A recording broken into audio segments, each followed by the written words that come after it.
Maryland's Missing and the Murdered is a weekly YouTube channel that covers the topic of missing and or murdered individuals from the state of Maryland.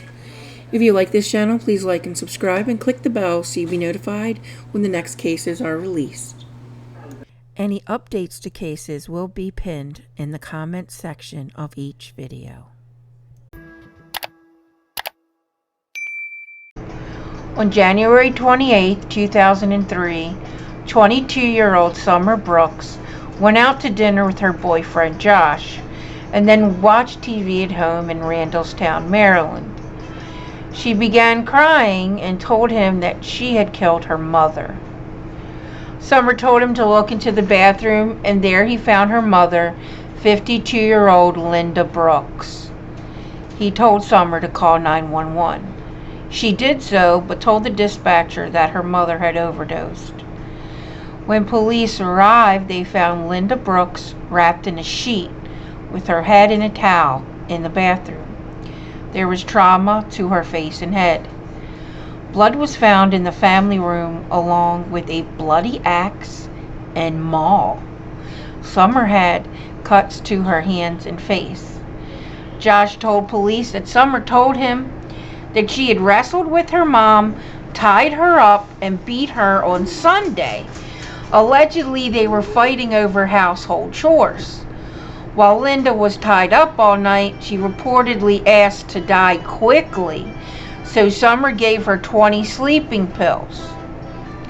Summer then hit her in the head with a hammer.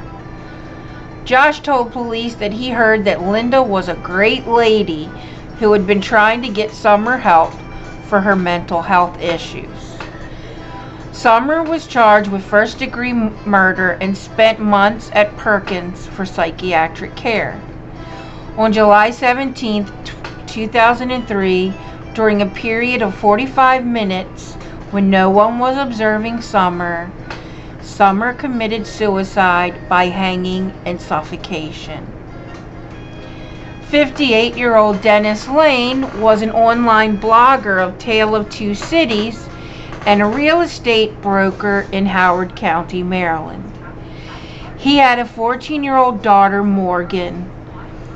On May 10, 2013, at 4:20 a.m., Dennis's girlfriend called 911 as blood was everywhere. Dennis had been stabbed multiple times in his bedroom with his own kitchen knife. In the home was his 14-year-old daughter Morgan and her 19-year-old boyfriend Jason Bomer.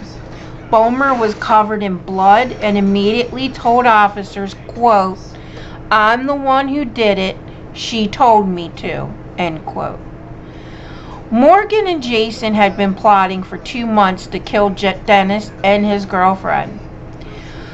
Morgan was suffering from complex mental health issues, autism, ADHD, and depression. Her journal entries contain messages of, quote, "My dad is the bane of my existence," end quote, and, quote, "I love to see people die. It makes me happy," end quote. A psychiatrist seeing Morgan relayed that Morgan told him, quote, "I'm glad he's dead. My fantasy came true," end quote. During court proceedings, Morgan needed toys and books for comfort, stared at comic books, and was uninterested in her fate. Meanwhile, Bomer was tormented with nightmares due to his actions. Morgan Lane pleaded guilty to first-degree murder on May 26, 2015, and was sentenced to 30 years. Bomer pleaded guilty to first-degree murder on February 21st, 2014, and was also sentenced to 30 years. Interestingly, in September 2023, Jason Bomer asked for his name and gender to be changed. On December 29, 2005, 27-year-old Josie Brown met 23-year-old UMBC student John Gallmer on MySpace and agreed to a date the following day. Josie's roommate saw her leave with Gallmer for her date. During the date, Josie changed her mind about spending the night with Gallmer after drinking at several bars. Her changing her mind about going home with him made Gallmer angry, and he began beating Josie in a wooded area off an exit ramp. During the attack, he butt-dialed Josie, and the attack was caught on voicemail. The message contained thumping sounds, shouting, and bursts of muffled screams. When Josie's roommates reported her missing, investigators got Verizon Wireless to confirm that Gallmer was with Josie. Investigators interviewed Gallmer, who stated that he had dropped her off at her house. The cell phone record stated otherwise. 40 days after Josie went missing in January 2006, Gallmer took investigators to her body. He stated that they argued and he threw Josie out of his car on an exit ramp.